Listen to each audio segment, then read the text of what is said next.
Bonjour à tous. À travers cette présentation, je vais vous parler de la signification de l'enregistrement thermique des domaines hyperamincis en utilisant l'exemple des Pyrénées.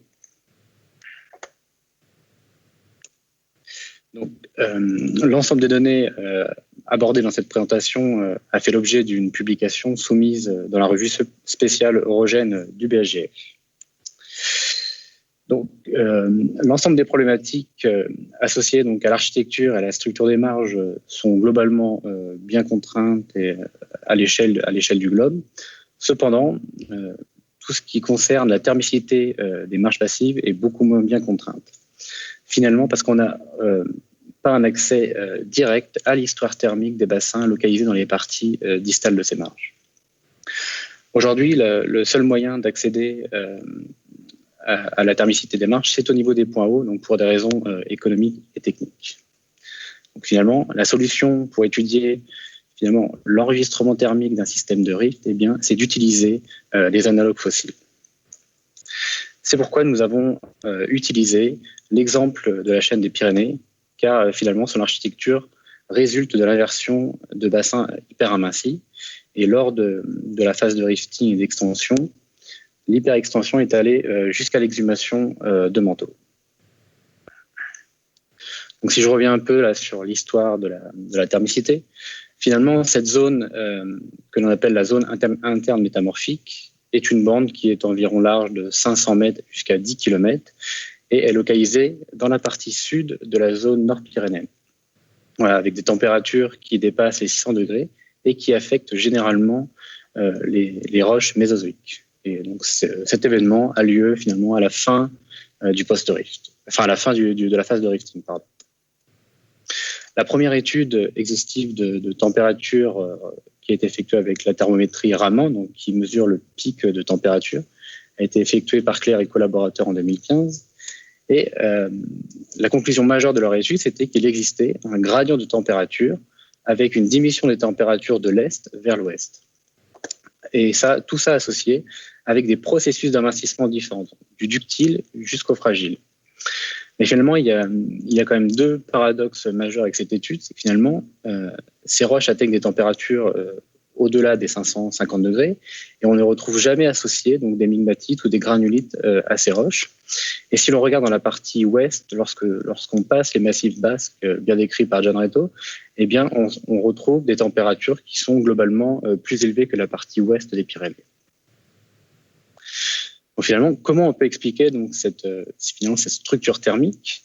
Est-ce qu'on a une évolution du taux d'amincissement et où est-ce qu'on a une variation du gradient géothermique le long de l'axe de rift?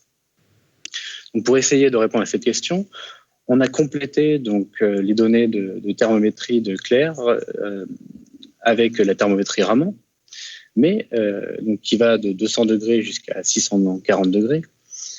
Et nous avons également utilisé, pour les températures en dessous de 200 degrés, les pouvoirs réflecteurs de la vitrinite, donc qui caractérise l'évolution de la matière organique lors des processus diagénétiques. Et lorsqu'on a une valeur de PRV qui dépasse les 4, on est déjà dans le métamorphisme. Au cours de la présentation, pour éviter de parler des PRV, enfin des valeurs de PRV, je vais utiliser des températures équivalentes qui ont été estimées par des lois empiriques, réalisé par Barker et Polevich. Donc voici la carte de Raman que nous avons obtenue, donc avec les valeurs de Tmax. Nous avons ajouté plus de 200 nouvelles data. Compilées avec les études précédentes, nous avons une carte qui utilise plus de 540 données de Raman. Donc voici la carte de température donc associée donc à l'ensemble des données. Et finalement, ce qu'on peut faire, on peut s'amuser à faire la météo du rift. Donc finalement, dans la partie centrale de la zone métamorphique, et ça jusque dans la terminaison orientale de la chaîne, on a des températures qui excèdent les 500 degrés. Pareil, si on se place à l'extrémité ouest de la chaîne, dans le basque cantabre, ici aussi, on a également des températures qui dépassent les 500 degrés. Alors que dans la partie ouest Pyrénées, nous avons des températures généralement un peu plus froides, de l'ordre de 300 degrés. Mais la question à se poser, c'est qu'est-ce qu'on enregistre? Est-ce qu'on enregistre le plancher du bassin ou bien son plafond? Donc il y a vraiment une valeur à savoir et c'est quel niveau structural on enregistre ici, car les températures ramantes sont des températures surfaciques. Donc, si je viens donc sur des coupes ici dans la partie centrale des Pyrénées, finalement, ce qu'on échantillonne, c'est un niveau structural très bas, enfin disons la base du bassin de la zone interne métamorphique, avec des températures qui excèdent les 500 degrés. Or, si on se déplace vers l'ouest au niveau des chaînons béarnais, là, vous pouvez voir qu'on est dans un niveau structural beaucoup plus élevé dans le bassin, avec des températures vraiment surfaciques de l'ordre de 350 degrés en moyenne. Donc finalement, pour les parties profondes ou les plus profondes des bassins, nous n'avons aucune donnée de Tmax. Donc pour pallier un peu à ce manque de données, eh bien nous avons utilisé l'ensemble des données depuis récoltées par ELF et Total depuis plusieurs décennies. Donc on a utilisé plus de 169 puits et plus de 350 valeurs moyennes de PRV. Et pour essayer de détailler un peu l'ensemble des données, nous avons placé et classé ces données par niveau tectonostratigraphique, donc du Saint Convergence, en passant par le post-rift, le Saint-Rift, et ça jusqu'au pré-rift. Donc voici un exemple des données de PRV avec la cartographie et un exemple de puits, ici les Cassières 2. Donc je vais descendre dans la structure. Donc ici, pour les valeurs de Saint Convergence, de PRV de Saint Convergence, eh bien nous pouvons observer que l'ensemble des températures sont globalement, les valeurs de maturité sont peu élevées, hormis au niveau de les Cassières. Mais finalement, là, on a une valeur un peu élevée, mais finalement, est-ce que ces valeurs ne sont pas liées, donc, par exemple, à un taux d'enfouissement assez important ou un taux d'érosion? On n'a pas de connaissance parce qu'ici, on est dans le hanging wall du chevauchement frontal. Et il y a aussi probablement un événement critique fluide que Eric nous détaillera probablement dans ses conclusions.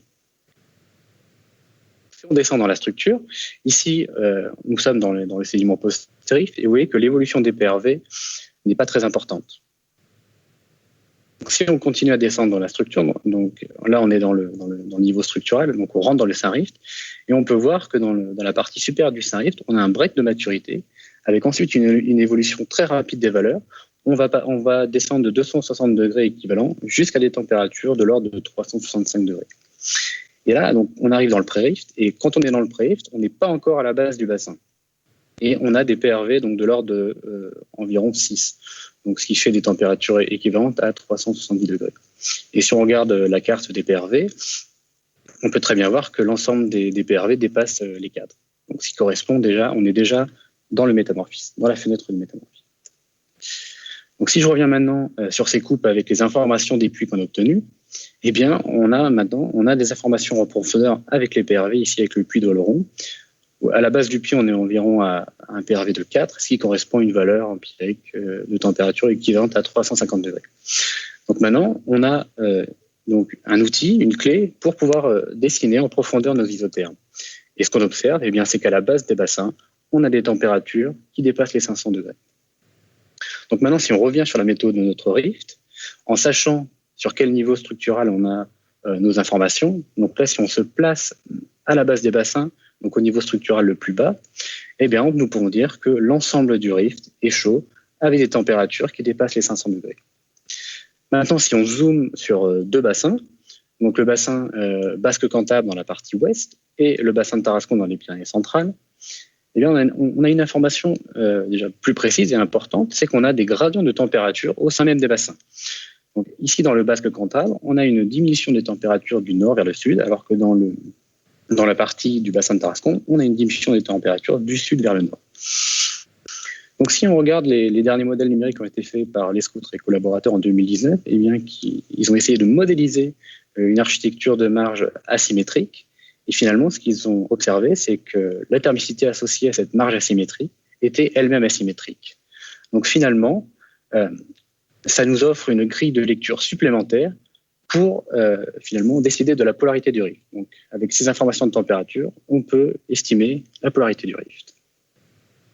Donc maintenant, on arrive justement à la cartographie des systèmes de rift dans la structure des Pyrénées, donc structure finie. Et si on ajoute les températures, eh bien, ce qu'on observe, c'est que finalement, les températures les plus élevées sont localisées là où on a donc la croûte la plus amincie et même du manteau exhumé. Mais une information importante à retenir de ceci, c'est que finalement l'apport de la chaleur et la thermicité ne sont pas contrôlés par la production radiogénique de la croûte continentale, mais c'est contrôlé par l'amincissement global de la lithosphère, car les péridotites ne produisent pas spécialement de chaleur. Donc maintenant, si on le fait, je vais essayer d'aller très vite, et si je reviens donc sur la restauration au Crétacé du système de rift, eh bien voici l'architecture donc au niveau des Pyrénées occidentales. Et si on ajoute la température, on peut très bien observer donc cette asymétrie.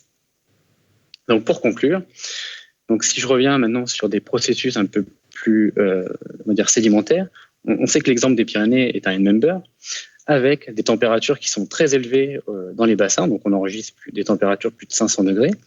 Mais à Burial équivalent, si on prend l'exemple des Alpes, avec donc il y a un budget sédimentaire beaucoup plus faible, eh bien l'ensemble de la chaleur va être absorbée par l'eau de l'océan. Donc finalement, on ne va pas enregistrer de températures très élevées au sein des bassins, mais beaucoup plus profonds dans le socle.